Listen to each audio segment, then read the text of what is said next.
네, 초대교회의 여러 가지 부흥의 특징들이 있는데 그 가운데 가장 두드러지는 것 가운데 하나가 날마다 마음을 같이하여 성전에 모이기를 힘썼다. 영어 성경에 보면 어떤 뜻으로 되어져 있냐면 날마다 모이기를 계속했다, 컨티뉴했다 그랬어요. 다시 말하면 주일에만 모이는 것으로 만족하지 않고 계속 월요일, 화요일, 수요일 만남이 교회 안에서 계속되었다. 그렇게 기록을 하고 있습니다. 그래서 오늘 말씀의 제목을 이렇게 정했어요. 다시 한번 따라하겠습니다. 왜 매일 교회에 가야 하는가? 네, 왜 매일 교회에 가야 하는가라는 제목으로 여러분들과 함께 은혜를 나눌 때에 여러분들이 교회의 중요성 그리고 거기에 담겨 있는 예수님의 사랑을 깨닫는 귀한 시간이 되기를 주님의 이름으로 축원합니다. 할렐루야. 네, 날씨가 더우시니까 힘드시죠? 그러나 여러분 정신을 바짝 차리시고 말씀을 잘 들어야 이 시간에도 헛되이 왔다 헛되이 돌아가지 않고 주님 만나게 될 줄로 믿습니다. 그 포도원교회 담임하시는 여주봉 목사님이라는 분이 계시는데 그분이 그런 말씀을 하셨어요. 교회는 하나님의 열정이다 그러셨어요. 함께 따라해 볼까요? 교회는 하나님의 열정이다. 교회는 하나님이 우리를 사랑하시는 방법이라는 거예요. 하나님과 우리 사이가 멀어져 있을 때 하나님이 우리를 만나기 위해 하나님의 사랑이 표현된 것이 교회다라는 사실입니다. 여러분, 죄로 인하여 하나님에게서 멀어진 우리들을 누가 연결해 주셨냐면 예수님이 연결해 주셨어요. 예수님이 무엇으로 연결해 주셨냐면 그분의 몸으로 우리를 연결해 주셨습니다. 그분의 몸을 드리고 그분의 몸을 버려서 갈라디아서 1장 4절에 그리스도께서 우리의 죄를 위하여 자기 몸을 드리셨다. 그리고 갈라디아서 2장 20절에는 나를 사랑하사 나를 위하여 자기 몸을 버리신 하나님의 아들이다 그랬어요. 그러니까 주님이 몸으로 우리를 구원하셨습니다.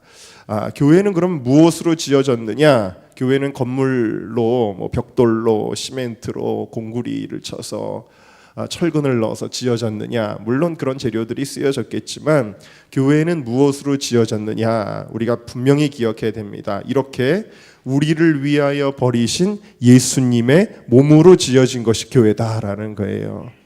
예수님의 몸으로 지어진 것이 교회입니다. 은정교회도 예수님의 몸으로 지어진 것입니다.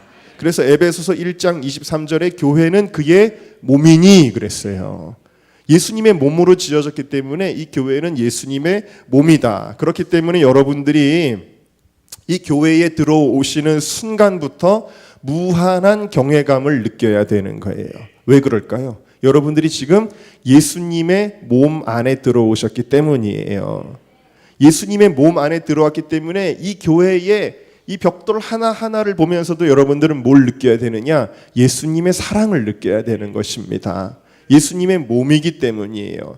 여러분, 우리가 기억해야 될 것이 있는데 이 교회는 결코 인간이 만든 것이 아닙니다. 마태복음 16장 18절에 예수님이 베드로에게 내가 네게 이르노니 너는 베드로라 내가 이 반석 위에 내 교회를 세우리니 음부의 권세가 이기지 못하리라 그랬어요.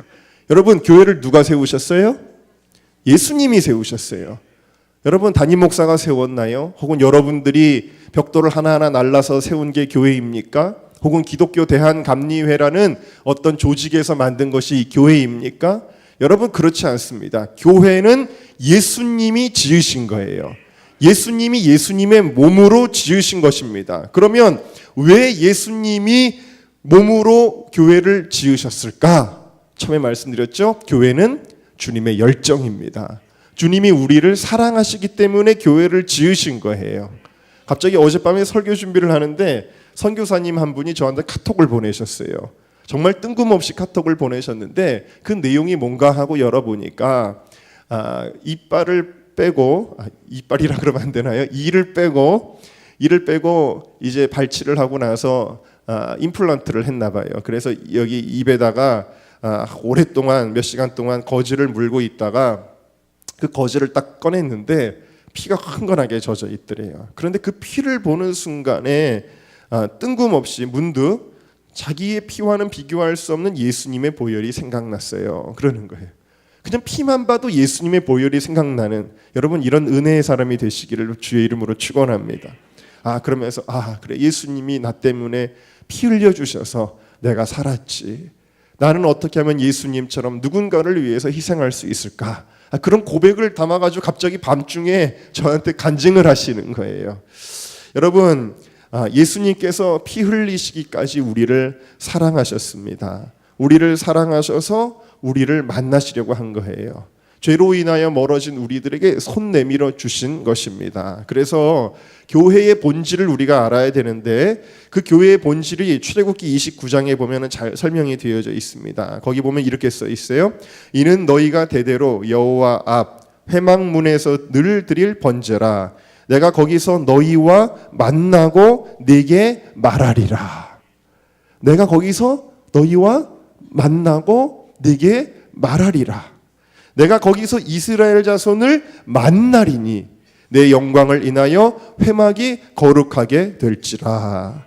여러분 구약 시대에는 이 성전의 이름이 뭐였냐면 회막이었어요. 회막이라는 거는 영어 성경을 보면 텐트 오브 미팅이다.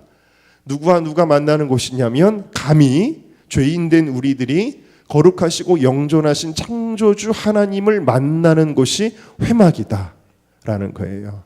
여러분 이 교회가 어떤 곳입니까? 이 교회의 본질을 알아야 되는데 어떤 인간의 필요성, 목적 사업을 위해서 지어진 것이 교회가 아니라는 겁니다. 교회는 하나님이 우리와 만나기 위하여 만든 곳입니다. 그래서 여러분 교회가 무슨 자선단체, 윤리 도덕 가르치는 곳, 사람들이 만나서 친교하는 곳 그런 곳이 아니에요. 교회는 하나님이 우리를 만나려고, 하나님이 여러분들을 만나려고, 함께 따라합시다. 하나님이 나를 만나 주시려고. 그래서 이 교회 주신 거예요. 네. 여러분 그래서 이 교회를 통해 알 수 있는 주님의 마음이 있어요. 교회를 통해 우리가 알 수 있는 주님의 마음이 뭐냐면 무엇이냐면 이렇게 표현할 수 있어요. 보고 싶다. 이거예요. 주님의 마음입니다. 이 교회를 보면 우리가 뭘 알 수 있냐? 주님의 마음 보고 싶다라는 거예요. 여러분 한번 여러분에게 여쭤봅니다. 혹시 보고 싶은 사람이 있나요? 하나님이 정말 너무 보고 싶은데 만나게 해줄게 하고 허락하면은 내가 정말 보고 싶어요, 만나고 싶어요 하는 사람이 있나요, 여러분? 저희 형수님이 벌써 오래됐죠. 벌써 십몇 년 전에 일이 됐습니다만 조카를 하늘나라에 보내지 않았습니까? 그런데 몇 년 정도가 지나고 나서 들었는데 그 세월이 지났으면 잊을만도 한데 뭐라 그러시냐면 하루도 그 아이를 잊어본 적이 없대요. 하루도 생각해보지 않은 적이 없다는 거예요. 그래서 제가 그 얘기를 듣고 많이 놀랐습니다. 그렇게 보고 싶겠구나, 보고 싶구나. 비록 하늘나라에 간 것을 믿기 때문에 낙심하지 않고 절망하지 않고 살아가지만 그래도 그렇게 보고 싶은 것이구나 이런 생각을 했어요. 또 어제는 제가 어느 목사님의 이야기를 알고 또 깜짝 놀랐는데 일산에서 크게 목회하시는 감리교 목사님이세요. 그런데 그 목사님의 가정사를 제가 듣고 정말 깜짝 놀랐습니다. 이분의 아버님이 그 대한민국의 현대사에서 아주 중요한 사건이 하나가 있었는데 그 사건으로 인해서 사형을 받아서 죽은 사형수의 아들이에요. 알고 보니까. 그래서 그래서 제가 어제 호기심을 가지고 그때 기사들을 막 찾아봤더니 그 자녀들의 이름으로 우리 아버지 살려주세요. 이런 것들이 이제 있더라고요. 근데 그 아버지가 이제 사형장에 이슬로 사라지게 됐어요. 자기의 상관에게 충성하던 사람이었기 때문에 독실한 크리스천이었음에도 불구하고 그 상관이 하는 일에 같이 따라가다가 그렇게 사형을 당하게 된 거예요. 근데 지금 굉장히 유명한 목사님이신데 그런 가정사를 우연히 제가 알게 됐습니다. 얼마나 아버지가 보고 싶었을까? 그 어린 아이가 아버지가 사형당해 죽었는데 얼마나 그 아버지가 사형당해 죽을 때 마음이 아팠으며 큰 충격과 상처를 입었으며 그리고 그 아버지가 얼마나 보고 싶었겠는가 이런 생각을 하게 되었습니다. 여러분 정말 보고 싶은 사람이 있을 거예요. 보고 싶은 아버지, 보고 싶은 어머니, 보고 싶은 남편, 혹은 보고 싶은 아내, 보고 싶은 자식, 너무 보고 싶은 그런 마음, 그게 뭐죠? 사랑이라는 것입니다. 여러분, 사랑하면 보고 싶잖아요. 사랑하면 만나고 싶잖아요. 여러분, 인간의 사랑도 그만큼 보고 싶고 만나고 싶은 건데요, 이 인간의 사랑과는 비교할 수 없는 훨씬 더 높은 차원의 그 하나님의 사랑이 우리를 보고 싶어 하는 것입니다. 우리를 만나고 싶어 하는 것입니다. 여러분, 그래서 그분이 오늘 우리에게 말씀하시는 거예요. 내가 너를 보고 싶다. 내가 너를 만나고 싶다. 그래서 주님은 이 땅에 교회를 남겨두신 것입니다. 여러분 기억하세요. 여러분이 오늘 이 예배를 드리러 오기 이전에 이미 예수님은 이곳에서 여러분들을 만나고 싶어서 기다리고 계셨다라는 사실이에요. 역대하 7장에 있는 이야기입니다. 이곳에서 하는 기도에 내가 눈을 들고 귀를 기울이리니 이는 내가 이미 이 전을 택하고 거룩하게 하여 내 이름으로 영영이 여기 있게 하였다. 내 눈과 내 마음이 항상 여기 있으리라. 주님이 여기에서 여러분들을 보고 계시고요, 주님이 여러분들을 향해 마음을 열고 계시는 거예요. 여러분들을 만나기 위해서 여러분들을 보고 싶어 하시는 것입니다. 미국의 A 골드 목사님이라는 분이 계십니다. 이분이 보스턴에서 목회를 하시는데 설교 준비를 하다가 너무 피곤해서, 지금 여러분들처럼 피곤하셔서 그만 깜빡 잠이 드셨대요. 그런데 성전에 수많은 사람들이 와서 예배를 드리는 겁니다. 그리고 목사님은 앞에서 설교를 하시는 거예요. 그런데 중간에 한 30대 중반쯤 돼 보이는 한 청년이 앉아 있는 겁니다. 설교를 하는데 자꾸 그분에게 마음이 가는 거예요. 그래서 설교 후에 저분을 만나봐야지, 인사해야지, 이렇게 마음속으로 생각을 하고 있었어요. 설교가 끝나고 예배가 다 끝났습니다. 그리고 이제 뒤에 가서 인사를 하려고 하는데 아무리 찾아봐도 그 청년이 보이지를 않는 거예요. 그래서 안내위원에게 묻습니다. 오늘 낯선 사람이 한 분 왔었는데 그분을 아느냐, 본 적이 있느냐 그랬더니 네, 바로 그분이 예수님이십니다. 그러는 거예요. 그 얘기를 듣고 깜짝 놀랐는데 잠에서 깼어요. 지금 여러분들처럼 잠에서 깼습니다. 그 목사님에게 강한 감동이 임했는데 예배 때마다 우리 주님이 오셔서 함께 하시는구나 하고 깨닫게 된 것입니다. 여러분, 지금 이 자리에 예수님 계세요. 네, 졸지 마세요. 여러분, 날씨가 덥고 에어컨 소리가 지금 크니까 여러분이 집중하기가 굉장히 어려우실 거예요. 그러나 여러분 기억해야 됩니다. 예수님이 여기 계시는 겁니다. 성전에는 누가 계시냐면 예수님이 계신 거예요. 교회 가면 목사님 만날 수 있을까? 간사님들 만날 수 있을까? 혹시 장로님 와서 계시지는 않을까? 여러분, 물론 그런 것들도 좋겠지만 교회 가면요, 예수님 계신 거예요. 물론 예수님은 무소부지하시니까 어디나 계시지만 그럼에도 불구하고 주님이 내가 만날 곳이야 여기가 라고 약속하신 장소이기 때문에 이 자리가 특별한 거예요. 비록 무슨 세상의 화려한 건물들, 쇼핑몰, 백화점 뭐 이런 거에 비하면은 뭐 초라할 수도 있겠지만 그래 여기 너무 귀한 장소예요. 왜? 예수님 만나는 곳이기 때문입니다. 여러분, 왜 초대교회 성도들은 그 핍박을 받으면서도 매일 성전에 모였을까요? 의무감 때문에만, 뭐 어떤 율법적인 이유로 인해서 아닙니다. 예수님을 사랑했기 때문입니다. 오늘 초대교회 교인들은요, 예수님을 사랑했어요.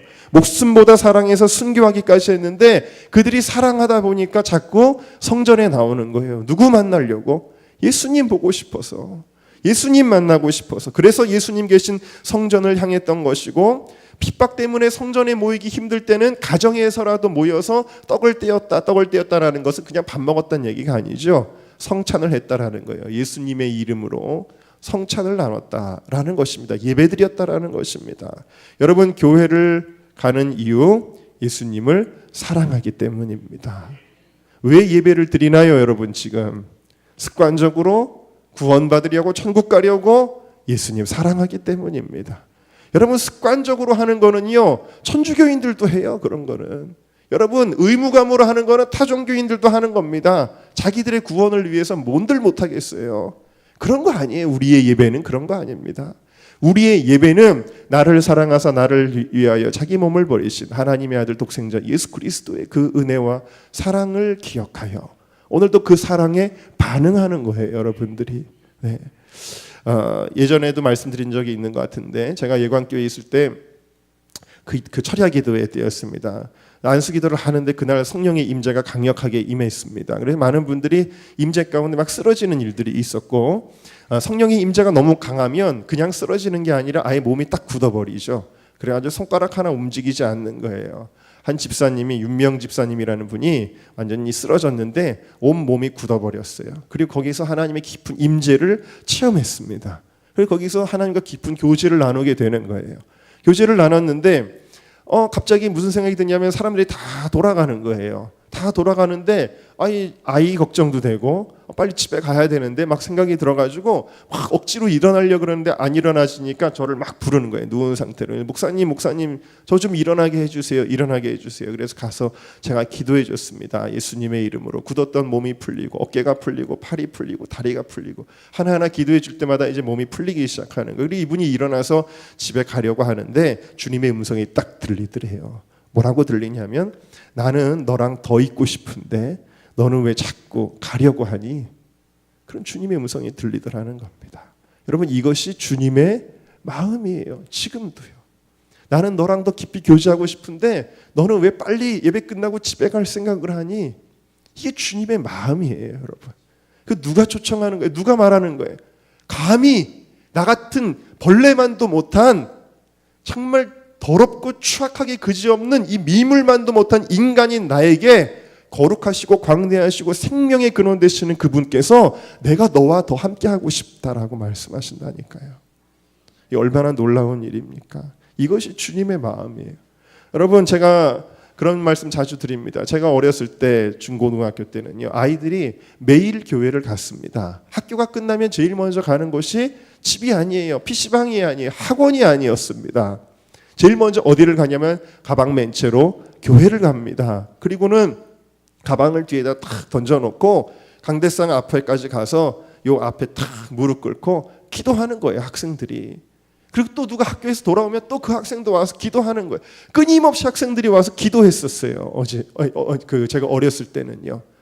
매일매일 교회를 갔습니다. 왜 그렇게 했을까요? 예수님을 사랑하는 마음들이 있었기 때문이에요.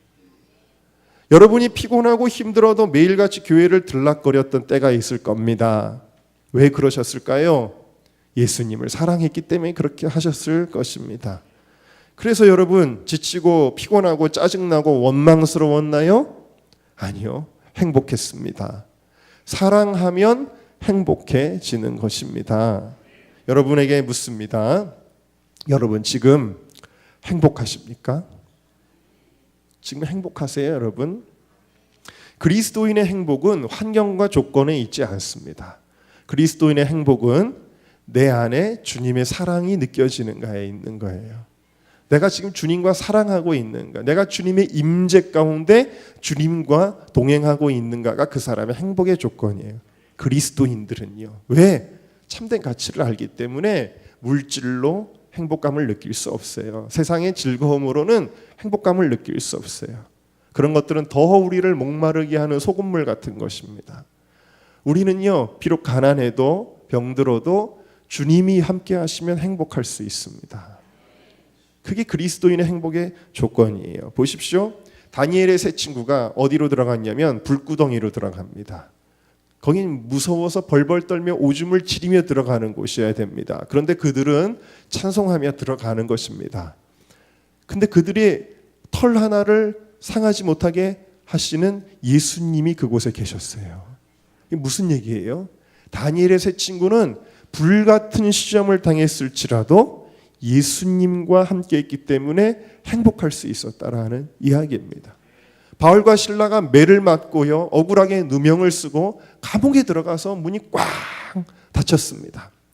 그 누구도 바울과 실라를 구해줄 수 없는 그 차가운 감옥에 던져졌는데 뭐가 좋다고? 거기서 하나님을 찬미함에 모든 죄수들이 듣더라 그랬어요. 여러분, 바울과 실라가 뭐 행복할 게 뭐 있어요? 매 맞았어요. 엉덩이가 다 터지고 피가 질질 나요. 억울하게 누명 쓰고 손가락질 당하고, 그리고 감옥에 들어가서 꿈쩍달싹 못하고 착고가 채워졌습니다. 행복할 수 있습니까? 말씀드렸지 않습니까? 그리스도인의 행복의 조건은 환경과 조건이 아니다.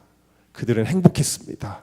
왜? 하나님의 임재가 그 가운데 있었기 때문입니다. 찬송을 부르는데 감옥문이 열리는 기적이 일어나게 되는 것입니다. 이것이 바로 주님과 동행하는 삶이죠. 여러분, 주님과 동행하면 그 결과가 있습니다. 그 결과가 창세기 5장 24절에 설명이 되어져 있어요. 에녹이 하나님과 동행하더니 하나님이 그를 데려가심으로 세상에 있지 아니하였더라. 여러분, 주님과 동행하면 주님이 결국 데려가십니다. 함께 따라합시다. 주님과 동행하면 주님이 데려가십니다.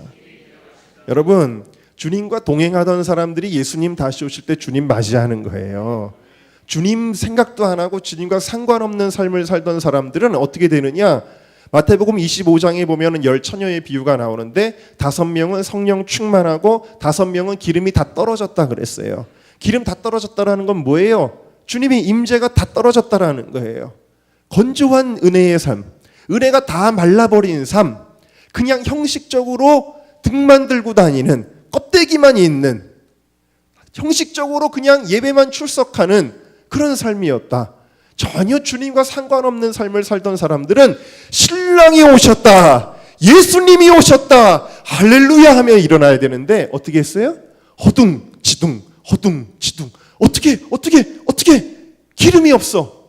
그러다가 예수님 저희도 들어가게 해주세요. 문을 쾅쾅쾅쾅 열어도 주님이 내가 너희를 도무지 알지 못하는데 어떻게 모를 수가 있어요. 우리가 등을 들고 다녔는데, 등이라고 하는 건 뭐예요? 신앙의 형식입니다. 교회 다니고 세례 받고 집사 받고 예배 주일 성수하고 11조 드리고 형식이에요. 이거 형식이 있었는데 왜 주님 우리를 모으세요? 아니에요. 주님의 임재가 없어요. 주님과 상관없는 삶을 살았어요.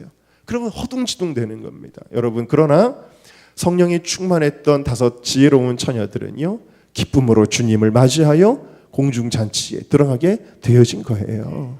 여러분, 오늘 우리가 이 땅에 살아가는 모습이 앞으로의 모형이라는 것을 우리가 알아야 되는 것입니다. 예를 들면 외국에서 누가 오시는데 여러분, 늘 연락을 주고받던 사람이 아는 거예요. 아, 언제 몇 시에 인천공항에 도착하신데 내가 맞으러 나가야지. 근데 그 사람하고는 연락 두절했던 사람이 언제 오는지 어떻게 알아요? 맞이할 수가 없는 것입니다. 여러분, 천국은 어떤 곳이냐면 주님의 임재로 가득한 곳이고 주님의 임재 안에 거하는 곳이 천국이에요. 주님의 임재가 있기 때문에 그 열매가 뭐냐면 기쁨, 평안, 찬송, 감사, 행복이에요. 천국은 그런 곳이에요. 그럼 지옥은 어떤 곳이냐? 주님의 임재와는 완전히 단절된 곳이 지옥이에요. 그래서 거기는 어떤 곳이냐? 고통, 슬픔, 절망, 탄식, 불행이 있는 곳이에요. 자, 그런데 구원받지 못한 자의 특징이 뭐냐면 주님의 임재에 대하여 관심이 없고 그것을 경험하지 않는 사람들. 그래서 그 사람들은 어떻게 살아가느냐? 고통 가운데 살아가고 슬픔 가운데 살아가고 절망 가운데 살아가고 탄식 가운데 살아가고 불행하게 살아간다라는 겁니다. 여러분에게 다시 묻습니다. 여러분 행복하십니까? 여러분은 천국의 열매를 날마다 맛보면서 사십니까? 아니면 지옥의 열매들을 맛보며 사십니까? 여러분들이 맛보는 그것이 여러분들의 영혼을 보여주는 그 모형이라는 거예요. 비록 지금 내가 가난해도, 지금 내가 가진 것이 아무것도 없고 잘된 것이 없다고 할지라도, 그럼에도 불구하고 천국을 미리 맛보는 사람들이 있다. 그 뭐냐? 주님과 사랑하는 사람들이다 라는 사실들이에요. 여러분, 주님의 임재를 경험하는 삶은 그래서 중요한 것입니다. 그리고 그 임재를 경험하는 삶은 매일 성전에 거하는 삶을 통해서 출발하는 거예요. 거기서부터 시작하는 거예요. 성전에 가지 않는 자가 하나님의 임재를 경험할 수가 없다라는 사실이에요. 시편 27편 4절에 다윗의 고백입니다. 내가 여호와께 청하였던 한 가지 곧 그것을 구하리니 곧 나로 내 생전에 여호와의 집에 거하여 여호와의 아름다움을 앙망하며 그 전에서 사모하게 하실 것이다. 다윗이 한 가지를 구한다 그랬어요. One thing I ask to the Lord. 내가 하나님께 one thing, 딱 한 가지만 구합니다. 다른 거 다 필요 없어요. 한 가지만 구합니다. This is what I seek. 이것은 내가 찾는 것입니다. That I may dwell in the house of the Lord. 내가 하나님의 집에 사는 것입니다. 그거 한 가지를 구했대요. 여러분, 주님은 물론 무소부재하시지만 하나님은 이 교회를 통해서 우리가 그 집안에 거하시면 주님의 품 안에 거하시기를 원하신다라는 것. 그리고 이곳은 특별한 언약의 공동체이며 언약의 장소라는 것을 잊지 마시기를 주님의 이름으로 축원합니다. 우리 말씀 한 곳을 찾아볼까요? 시편 84편입니다. 시편 84편. 우리가 아까 불렀던 찬송 주의 집에 거하는 자라는 찬양을 불렀는데 바로 그 찬양의 가사를 여기서 따온 거예요. 자, 시편 84편 4절 말씀, 5절 말씀 우리 같이 한번 읽어볼까요? 시작. 주의 집에 거하는 자가 복이 있나이다. 저희가 항상 주를 찬송하리이다. 주께 힘을 얻고 그 마음에 시온의 대로가 있는 자는 복이 있나이다. 자, 함께 따라합시다. 주의 집에 거하는 자가 복이 있습니다.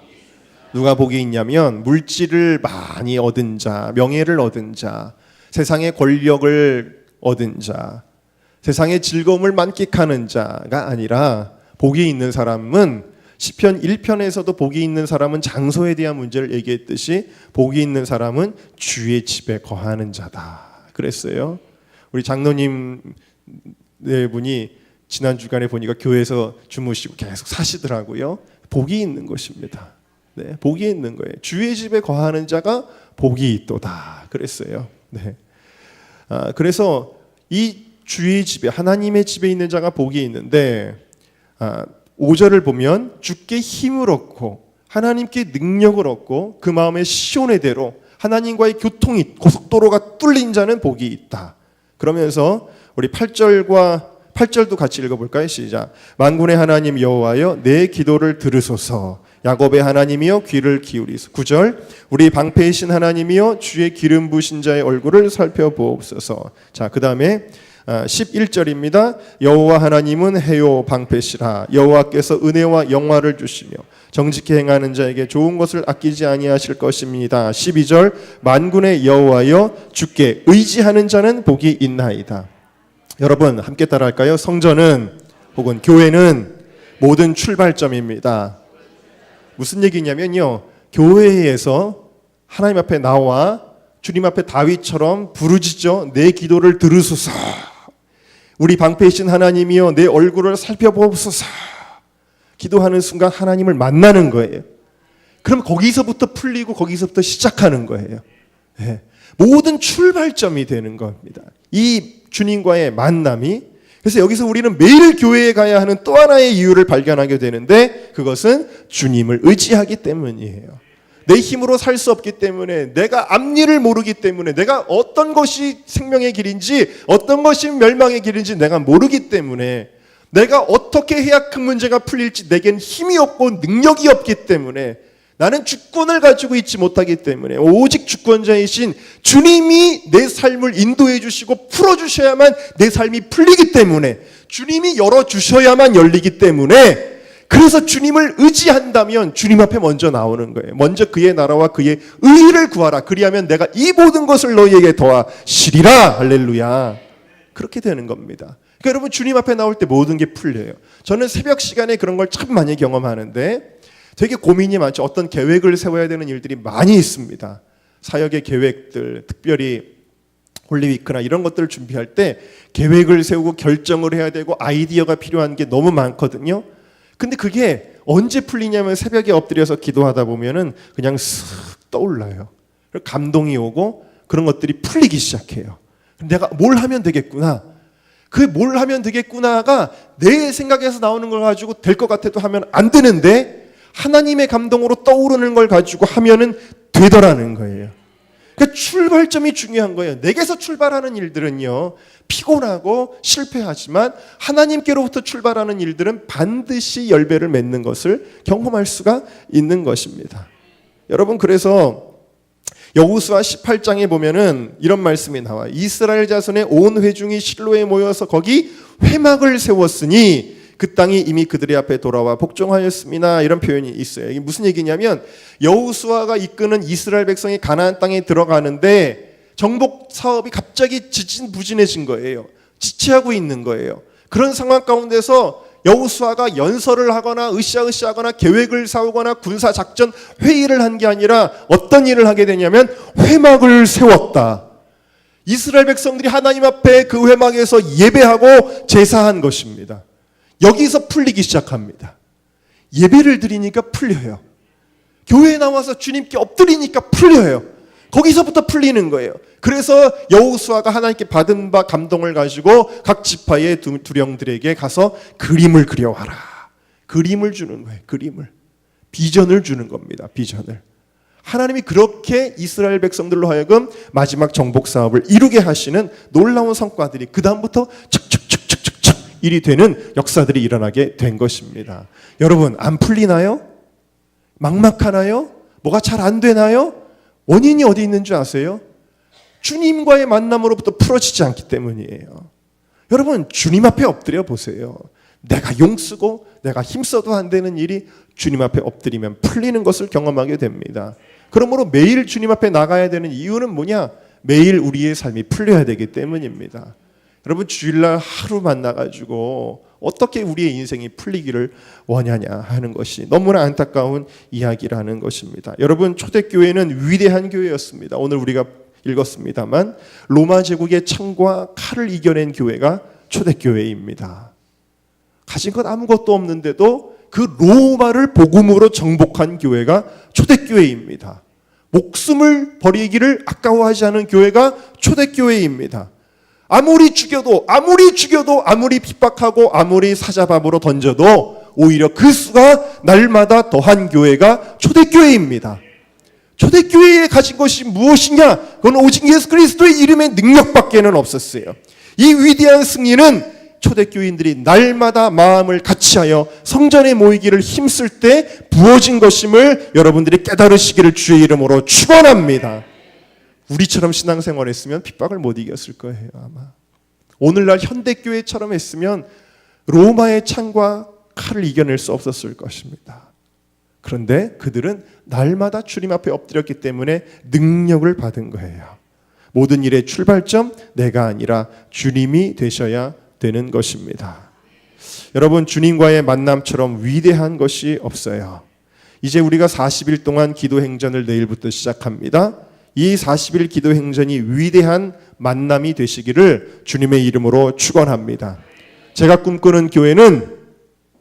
꿈꾸는 교회는 성전에 기도하는 사람으로 가득 찬 교회입니다. 기도의 향기로 가득 찬 교회입니다. 하나님은 기도하는 것을 기뻐하십니다. 성전을 사랑하는 사람은 기도하는 사람입니다.